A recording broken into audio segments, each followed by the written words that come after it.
Hello students, നമ്മൾ പുതിയ chapter നമ്മുടെ നോർമൽ ഡിസ്ട്രിബ്യൂഷൻ്റെ ചാപ്റ്റർ കഴിഞ്ഞിട്ട് പുതിയ ചാപ്റ്റർ പഠിക്കാൻ പോവുകയാണ്. ചാപ്റ്ററിൻ്റെ പേര് ഇൻഡെക്സ് നമ്പേഴ്സ്. അപ്പോൾ എന്താണ് നമുക്ക് ഇൻഡെക്സ് നമ്പേഴ്സ് നോക്കാം. അതിൻ്റെ ഡെഫിനിഷനും മീനിങ്ങും നിങ്ങൾ പഠിച്ചു വെക്കണം. According to Croxton and Cowden, index numbers are devices for measuring differences in the magnitude of a group of related variables. അതായത് ഇപ്പം നമുക്കറിയാം നമ്മുടെ നാട്ടിൽ പ്രൊഡക്ട്സിൻ്റെ ഒക്കെ പ്രൈസ് വേരി ചെയ്യും അല്ലേ. ഓരോ വർഷവും പ്രൈസിൻ്റെ നല്ല വ്യത്യാസങ്ങളുണ്ടാവും, കൂടാം കുറയാം. അങ്ങനെ കൂടാനും കുറയാനും ഒരുപാട് കാര്യങ്ങളുണ്ട്. പെട്രോളിൻ്റെ വില കൂടുന്നതും കുറയണതും അനുസരിച്ച് പ്രൈസിൻ്റെ വില മാറ്റം വരും.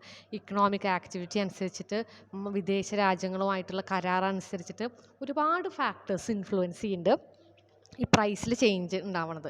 അപ്പോൾ ഇൻഡെക്സ് നമ്പർ എന്ന് പറഞ്ഞു കഴിഞ്ഞാൽ ഒരു ഗ്രൂപ്പ് ഓഫ് റിലേറ്റഡ് വേരിയബിൾസിൽ എത്രത്തോളം വ്യത്യാസം വന്നു എന്നുള്ളത് മെഷർ ചെയ്യാൻ വേണ്ടി ഉപയോഗിക്കുന്ന ഡിവൈസാണ് index numbers. They are devices for measuring differences in the magnitude of a group of related variables. ഒരു ഗ്രൂപ്പ് ഓഫ് റിലേറ്റഡ് വേരിയബിൾസിൽ എത്രത്തോളം വ്യത്യാസം വന്നു, ആ വ്യത്യാസം അളക്കാനുള്ള ഒരു ഡിവൈസാണ് index numbers. In the words of Spiegel, an index number is a statistical measure designed to show changes in a variable or a group of related variables with respect to time, geographic location and other characteristics. Spiegel എന്താ പറഞ്ഞതെന്ന് വെച്ച് കഴിഞ്ഞാൽ index numbers ഒരു statistical മെഷറാണ്. എന്തിനാണ് നമ്മൾ ആ measure ഉപയോഗിക്കുന്നത്? To show changes in a variable. വേരിയബിൾസിൽ ഉണ്ടാവുന്ന ചേഞ്ചസ് മെഷർ ചെയ്യാൻ വേണ്ടിയിട്ടാണ് നമ്മൾ ഇൻഡെക്സ് നമ്പർ ഉപയോഗിക്കുന്നത്. അത് ഒരു വേരിയബിളിലാവാം, അല്ലെങ്കിൽ ബന്ധമുള്ള ഒരു ഗ്രൂപ്പ് ഓഫ് വേരിയബിൾസിൽ ആവാം. എന്തിൻ്റെ അടിസ്ഥാനമാക്കിയിട്ട്? ടൈം, ജോഗ്രഫിക്കൽ ലൊക്കേഷനും അല്ലെങ്കിൽ മറ്റ് ക്യാരക്ടറിസ്റ്റിക്സും അടിസ്ഥാനമാക്കിയിട്ടായിരിക്കാം നമ്മൾ ഈ ചേഞ്ച് മെഷർ ചെയ്യുന്നത്. Then according to Wessel, Willett and Simone, index number is a special type of average that provides a measurement of relative change from time to time or place to place. ഇപ്പോൾ നിങ്ങൾക്ക് എളുപ്പമുള്ള ഒരു definition പഠിച്ചാൽ മതി. An index number therefore is a statistical device for measuring changes in the magnitude of a group of related variables during a specific period in comparison to their level on some other period. അപ്പോൾ നമ്മളൊരു base period എടുത്തിട്ടാണ് നമ്മൾ ഈ changes measure ചെയ്യുക. So index numbers measure changes in group of related variables over time. അപ്പോൾ പല സമയങ്ങളിലും ഈ വേരിയബിൾസിൽ എന്തൊക്കെ മാറ്റം ഉണ്ടാവുമെന്ന് മെഷർ ചെയ്യാൻ നമ്മളെ സഹായിക്കുന്ന ഒരു ഡിവൈസാണ് ഇൻഡെക്സ് നമ്പേഴ്സ്. ഇനി നമ്മൾ ക്യാരക്ടറിസ്റ്റിക്സ് അല്ലെങ്കിൽ ഫീച്ചേഴ്സ് ഓഫ് ഇൻഡെക്സ് നമ്പേഴ്സ് നോക്കാം. They are specialised averages. In constructing index numbers we have different types of items and different types of units. ചിലപ്പോൾ നമ്മൾ പല തരത്തിലുള്ള ഐറ്റംസ് പല യൂണിറ്റിലൊക്കെയാണ് മെഷർ ചെയ്യുക. So index numbers are average of relative change in the price of different items given in different units. So the average obtained is a special type average. ഇപ്പോൾ നമ്മൾ പല യൂണിറ്റുകൾ, പല ഐറ്റത്തിൻ്റെ പല ഡിഫറെൻറ്റ് യൂണിറ്റിൽ വെച്ചിട്ടായിരിക്കും ചിലപ്പോൾ ഇത് മെഷർ ചെയ്യണത്. അപ്പോൾ ഈ കിട്ടണ മെഷർ, അതായത് ഒരു ആവറേജിന് നമ്മൾ എടുക്കുക, ആ ആവറേജ് എന്താണ്? ഒരു സ്പെഷ്യൽ ടൈപ്പ് ആവറേജാണ്. അതുകൊണ്ടാണ് നമ്മളതിനെ സ്പെഷ്യലൈസ്ഡ് ആവറേജ് എന്ന് പറയണത്. Index numbers are expressed in percentages of relative changes but sign percentage is never used. സാധാരണ നമ്മൾ ഇൻഡെക്സ് നമ്പർ എക്സ്പ്രസ് ചെയ്യുക പെർസെൻറ്റേജിലാണ്, പക്ഷെ നമ്മൾ ആ സിമ്പിൾ ഉപയോഗിക്കാറില്ല. Index numbers measure changes not capable of direct measurement. ഡയറക്റ്റായിട്ട് നമുക്ക് മെഷർ ചെയ്യാൻ പറ്റാത്ത കാര്യമാണ് ഇൻഡെക്സ് നമ്പേഴ്സ് ഉപയോഗിച്ച് നമ്മൾ മെഷർ ചെയ്യുക. Example, price level, economic activity, cost of living are not capable of direct measurement but we find changes in this phenomena with the help of index numbers. അപ്പോൾ cost of living കൂടുണ്ടോ കുറയുണ്ടോ, എത്രത്തോളം വ്യത്യാസമുണ്ട് 10 വർഷം മുമ്പുള്ള cost of ലിവിങ്ങും ഇപ്പോഴത്തെ cost of living തമ്മിൽ. അപ്പോൾ അതൊക്കെ ഡയറക്റ്റായിട്ട് മെഷർ ചെയ്യാൻ പറ്റുന്നേക്കാളും നമുക്ക് ബുദ്ധിമുട്ടാണ്. അതുകൊണ്ട് നമ്മൾ ഇൻഡെക്സ് നമ്പേഴ്സിൻ്റെ സഹായത്തോടു കൂടിയാണ് ഇതൊക്കെ മെഷർ ചെയ്യാം. It is not meant for comparison. Generally comparisons are made over different intervals of time with reference to particular base year. പല ഇൻ്റർവെൽ ഓഫ് ടൈം വെച്ചിട്ടാണ് നമ്മൾ അതിൻ്റെ കമ്പാരിസൺ നടത്തുക. ഇത് കമ്പാരിസൺ നടത്താൻ വേണ്ടിയിട്ടല്ല ചെയ്യുക. ഓക്കെ, ഒരു ബേസ് ഇയർ എടുത്തിട്ട് ആ ബേസ് ഇയറും ഈ വർഷം തമ്മിൽ എത്ര ഡിഫറൻസ് ഉണ്ടായി അങ്ങനെയുള്ള ഒരു കമ്പാരിസൺ നമ്മൾ ചെയ്യുക. നമുക്ക് പ്രോബ്ലം ചെയ്യുമ്പോൾ അത് കൂടുതൽ മനസ്സിലാവും എന്താണ് ഈ ബേസ് ഇയർ എന്നൊക്കെ ഉള്ളത്. Index numbers have universal application. They are used to ascertain changes in different sectors of economy. ഒരുപാട് കാര്യങ്ങൾക്ക് നമ്മൾ ഇൻഡെക്സ് നമ്പേഴ്സ് യൂസ് ചെയ്യും. ഇനി അതിൻ്റെ യൂസ് നോക്കാം. Important uses of index numbers are they measure change in price level. വിലയിൽ എത്ര വ്യത്യാസം വന്നു എന്നുള്ളത്, പ്രൈസ് ലെവൽ എത്രത്തോളം വേരിയേഷൻ വന്നു എന്നുള്ളത് നമുക്ക് ഇൻഡെക്സ് നമ്പേഴ്സ് കൂടി മനസ്സിലാക്കാൻ പറ്റും. Index numbers are indicators of inflationary or deflationary tendencies. അതായത് ഇൻഡെക്സ് നമ്പേഴ്സ് നോക്കിയാൽ നമുക്ക് മനസ്സിലാക്കാൻ പറ്റും ഒരു ഇൻഫ്ലേഷണറി ടെൻഡൻസി ആണോ, അതായത് വിലകൾ കൂടി വരികയാണോ കുറഞ്ഞ് വരികയാണോ, എന്ത് വ്യത്യാസമാണ് ഉണ്ടാവുന്നതെന്ന് നമുക്ക് മനസ്സിലാക്കാൻ പറ്റും. They are useful to arrive at real value of money or purchasing power of money. അതായത് നമ്മൾ വാങ്ങിക്കുന്ന സാധനത്തിൻ്റെ വാല്യൂ എന്ന് എത്രയാണെന്നുള്ളത്, ആ റിയൽ വാല്യൂ ഓഫ് മണി എത്രയാണെന്ന് നമുക്ക് മനസ്സിലാക്കാൻ പറ്റും. We can arrive at real wages from the nominal wages. ശരിക്കുള്ള വേജ് എന്താണ്, നോർമലായിട്ട് നമുക്ക് തോന്നുന്ന ഒരു വേജ് അല്ല, റിയൽ ആയിട്ടുള്ള വേജസ് എന്താണെന്നുള്ളത് മെഷർ ചെയ്യാൻ നമുക്ക് ഇൻഡെക്സ് നമ്പേഴ്സ് സഹായിക്കും.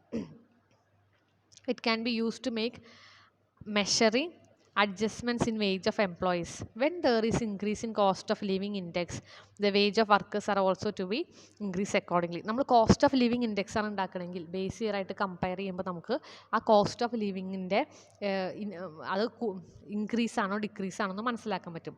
അപ്പോൾ അത് മനസ്സിലാക്കി കഴിഞ്ഞാൽ നമുക്ക് എന്ത് മനസ്സിലാക്കാൻ പറ്റും, ജീവിക്കാൻ നമുക്ക് ചിലവുകൾ ഒരുപാട് കൂടുകയാണ് അല്ലേ. പണ്ട് നമുക്ക് 100 രൂപയ്ക്ക് സുഖമായിട്ട് കഴിഞ്ഞിരുന്ന് ഇന്ന് നമുക്ക് 1000 രൂപ വേണമെന്ന് വെച്ച് കഴിഞ്ഞാൽ അത്രയും ചേഞ്ചസ് പ്രൈസിലൊക്കെ വന്നിട്ടുണ്ടെന്ന് അർത്ഥം. അപ്പോൾ അതനുസരിച്ചിട്ട് ആൾക്കാരുടെ വേജും എന്ത് ചെയ്യണം, കൂട്ടണം. അപ്പോൾ ഇത് മനസ്സിലാക്കാൻ ഇൻഡെക്സ് നമ്പേഴ്സ് സഹായിക്കും. Many of the economic and business policies are guided by index numbers. Index numbers of industrial production show relative change in physical output. Therefore, government can frame industrial policy on the basis of index numbers. അല്ലേ, industrial പ്രൊഡക്ഷനിൽ ഔട്ട്പുട്ടിൽ change വരുന്നത് കൂടുകയാണോ കുറയുകയാണോ എന്നൊക്കെ നമുക്ക് മനസ്സിലാക്കാൻ പറ്റും. അപ്പോൾ അതനുസരിച്ചിട്ട് ഗവൺമെൻറ്റിനും policies തയ്യാറാക്കാൻ പറ്റും. Then it can be used to study trend and tendency of various phenomena. എന്താണ് ഇപ്പോഴത്തെ ട്രെൻഡ്, 10 വർഷം മുതൽ ഉണ്ടാവുന്ന ട്രെൻഡ് എന്താണ്, ആ ഗ്രാഫ് മേലോട്ടാണോ താഴോട്ടാണോ പോണത്, പ്രൈസ് കൂടുകയാണോ കുറയുകയാണോ, അങ്ങനെ ഒരുപാട് കാര്യങ്ങളിൽ ഉണ്ടാവുന്ന ചേഞ്ചസ് നമുക്ക് ഇത് നോക്കിയിട്ട് മനസ്സിലാക്കാൻ പറ്റും.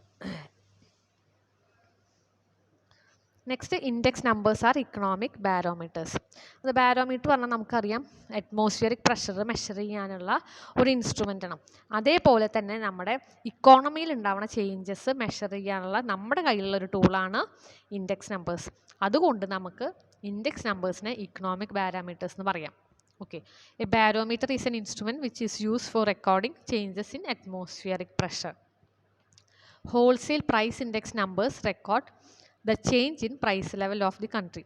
ഹോൾസെയിൽ പ്രൈസ് ഇൻഡെക്സ് നോക്കി നമുക്ക് എന്താ പറയാൻ പറ്റുക, രാജ്യത്തെ ഈ എന്താ പറയുക നമ്മൾ വാങ്ങിക്കുന്ന ഗുഡ്സിൻ്റെ ഒക്കെ പ്രൈസ് ലെവലിൻ്റെ ചേഞ്ച് മനസ്സിലാക്കാൻ പറ്റും. Index numbers of agriculture production industrial production reveal the change in progress in the field of agriculture industry. Agriculture പ്രൊഡക്ഷൻ്റെ ഇൻഡെക്സ് നമ്പർ എടുത്താൽ മനസ്സിലാക്കും അതിൽ എന്ത് വ്യത്യാസം കൂടുതലാണോ കുറവാണോ. അതുപോലെ ഇൻഡസ്ട്രിയൽ പ്രൊഡക്ഷൻ എല്ലാത്തിനെയും നമുക്ക് മനസ്സിലാക്കാൻ പറ്റും. So index numbers of business activity throw light on economic progress that various countries have made. അപ്പോൾ ബിസിനസ് ആക്ടിവിറ്റിയുടെ ഇൻഡെക്സ് നമ്പേഴ്സ് എടുത്താൽ നമുക്കറിയാം നമ്മുടെ നാട്ടിൽ ബിസിനസ് ഫ്ലറിഷ് ചെയ്യണോ, നല്ല ഉയർച്ച ഉണ്ടോ തകർച്ചയാണോ എന്ന് മനസ്സിലാക്കാൻ പറ്റും. സോ അപ്പോൾ ഇൻഡെക്സ് നമ്പേഴ്സ് പല പല വേരിയബിൾസിൽ സ്റ്റഡി ചെയ്ത് കഴിഞ്ഞാൽ എല്ലാത്തിൻ്റെയും ഇൻഡെക്സ് നമ്പേഴ്സ് എടുത്തു കഴിഞ്ഞാൽ നമുക്ക് മൊത്തത്തിൽ എന്ത് ചേഞ്ചാണ് ഇക്കോണമിയിൽ നടക്കണമെന്നുള്ളതും നമ്മുടെ ഇക്കണോമിക് ഗ്രോത്ത് പ്രോഗ്രസ് ചെയ്യണോ അതോ അത് താഴോട്ട് പോകണമെന്ന് മനസ്സിലാക്കാൻ പറ്റും. അതുകൊണ്ടാണ് പറയണത് ഇൻഡെക്സ് നമ്പേഴ്സിന് നമുക്ക് ഇക്കണോമിക് ബാരോമീറ്റർ എന്ന് വിളിക്കാം. അതായത് ഇക്കോണമിയിൽ ഉണ്ടാവുന്ന ചേഞ്ച് മെഷർ ചെയ്യാൻ വേണ്ടിയിട്ടുള്ള നമ്മുടെ കയ്യിലുള്ള ടൂളാണ് ഇൻഡെക്സ് നമ്പേഴ്സ്. ഇനി ലിമിറ്റേഷൻസ് ഓഫ് ഇൻഡെക്സ് നമ്പേഴ്സ് എന്താണ്, ഇതിന് കുറച്ച് പോരായ്മകളുണ്ട്. അതായത് this are based on samples, they do not take into account each and every item, hence they are not perfect. അതായത് ഇൻഡെക്സ് നമ്പേഴ്സിൽ നമ്മൾ കുറച്ച് ഐറ്റം എടുത്തിട്ടാണ് സാമ്പിൾ എടുത്തിട്ടാണ് ഇൻഡെക്സ് മെഷർ കണ്ടുപിടിക്കുക, ഇൻഡെക്സ് നമ്പേഴ്സ് കണ്ടുപിടിക്കുക. എല്ലാ ഐറ്റം എടുത്തിട്ട് അതിലുള്ള പ്രൈസ് ചേഞ്ച് എല്ലാം കണ്ടുപിടിക്കുക. അപ്പോൾ അതുകൊണ്ട് പെർഫെക്റ്റ് ആണ്, 100% പെർഫെക്റ്റ് ആണെന്നൊക്കെ പറയാൻ നമുക്ക് ബുദ്ധിമുട്ടാവും. There only approximate indicators of relative level of A phenomena. ഒരു അപ്രോക്സിമേറ്റ് ഐഡിയ നമുക്ക് കിട്ടാൻ പറ്റുള്ളൂ, കൃത്യമായിട്ടുള്ള ഫുൾ ഡീറ്റെയിൽസ് അതിനെ പ്രൊവൈഡ് ചെയ്യാൻ പറ്റില്ല. All index numbers are not good for all purpose. എല്ലാ കാര്യങ്ങൾക്കും വേണ്ടിയിട്ട് ഇൻഡെക്സ് നമ്പർ യൂസ് ചെയ്യാൻ പറ്റില്ല. Index number calculated for one purpose cannot be used in other places where they may not B fully appropriate. ഒരു കാര്യം പഠിക്കാൻ വേണ്ടിയിട്ടാണ് നമ്മൾ ഇൻഡെക്സ് നമ്പർ എടുത്തെങ്കിൽ അത് ആ കാര്യത്തിന് വേണ്ടിയിട്ട് നമുക്ക് ഉപയോഗിക്കാം. പക്ഷെ എല്ലാ കാര്യങ്ങൾക്കും ആ ഇൻഡെക്സ് നമ്പർ ഹെൽപ്പ് ചെയ്യാൻ പറ്റില്ല. They are specialised type of average. As such, they are subject to those limitations also which an average suffer. Specialised average ആണ്, അതുകൊണ്ട് ഒരു സ്പെഷ്യലൈസ്ഡ് ആവറേജിന് എന്തൊക്കെ ഡിഫക്റ്റും ലിമിറ്റേഷനും ഉണ്ട് അതൊക്കെ ഇൻഡെക്സ് നമ്പേഴ്സിനും കാണും. ഇനി ഇൻഡെക്സ് നമ്പേഴ്സ് പല മെത്തേഡിൽ നമുക്ക് കാൽക്കുലേറ്റ് ചെയ്യാം. അപ്പോൾ if a suitable method is not selected the result obtained may not be accurate. അപ്പോൾ കൃത്യമായിട്ടുള്ള മെത്തേഡ് എന്താണെന്ന് നോക്കിയിട്ട് ബെസ്റ്റ് മെത്തേഡ് ഉപയോഗിച്ചാലേ റിസൾട്ടും ബെസ്റ്റ് ആണെന്ന് പറയാൻ പറ്റുള്ളൂ. അപ്പോൾ പല മെത്തേഡിൽ കാൽക്കുലേറ്റ് ചെയ്യാൻ പറഞ്ഞു, നിങ്ങൾ ഏറ്റവും വീക്കായിട്ടുള്ളൊരു മെത്തേഡ് യൂസ് ചെയ്തിട്ടാണ് ഇൻഡെക്സ് നമ്പർ കണ്ടെത്തിയെങ്കിൽ അതിൻ്റെ റിസൾട്ടിന് ആ മെത്തേഡിൻ്റെ എല്ലാ ലിമിറ്റേഷൻസും കാണും. ഓക്കെ, അപ്പോൾ നമ്മളിനി നെക്സ്റ്റ് ക്ലാസ്സിൽ പല തരത്തിലുള്ള മെത്തേഡ് പഠിക്കും. പ്രൈസ് ഇൻഡെക്സ് നമ്പർ കണ്ടുപിടിക്കാൻ simple aggregative, weighted aggregative method എന്നൊക്കെ പല മെത്തേഡുണ്ട്. അപ്പോൾ ഓരോ മെത്തേഡിനും അതിൻ്റെ ഗുണങ്ങളും ദോഷങ്ങളും ഉണ്ട്. ആ ദോഷമുള്ളൊരു മെത്തേഡാണ് നിങ്ങൾ ചൂസ് ചെയ്തിട്ടാണ് ഇൻഡെക്സ് നമ്പർ കണ്ടെത്തിയെങ്കിൽ അപ്പോൾ അതിന് പോരായ്മകളുണ്ടാവും. Index numbers are liable to be misused by choosing abnormal base year or irrational weight. അപ്പോൾ നമ്മളിപ്പോൾ ഇൻഡെക്സ് നമ്പർ കണക്കാക്കുമ്പോൾ ഒരു ബേസ് ഇയർ കണക്കാക്കും. അപ്പോൾ ആ ബേസ് ഇയർ നമ്മൾ നമ്മുടെ ഇഷ്ടത്തിനുള്ള കണക്കാക്കി കഴിഞ്ഞ് കഴിഞ്ഞാൽ, അല്ലെങ്കിൽ അത് അബ്നോർമൽ ബേസ് ഇയർ ഒക്കെ ആണെങ്കിൽ അപ്പോഴും ആ റിസൾട്ടിന് കുറേ പോരായ്മകളുണ്ടാവും. അപ്പോൾ പല കാര്യം ശ്രദ്ധിക്കണം. ഒരു ഇൻഡെക്സ് നമ്പർ കാൽക്കുലേറ്റ് ചെയ്യുമ്പോൾ ഏത് മെത്തേഡ് വേണം, ബെസ്റ്റ് മെത്തേഡ് ആയിരിക്കണം, അങ്ങനെയൊക്കെ നോക്കിയിട്ട് നമ്മൾ ആ മെത്തേഡ് ചൂസ് ചെയ്യാൻ പറ്റുള്ളൂ. അപ്പോൾ ഇന്ന് ഇത്രയും മതി. അടുത്ത ദിവസം നമ്മൾ ഡിഫിക്കൽട്ടീസ് അല്ലെങ്കിൽ problems in construction of index numbers ഉണ്ടാവും. നമുക്ക് കുറേശ്ശെ പ്രോബ്ലം തുടങ്ങാം. So thank you children.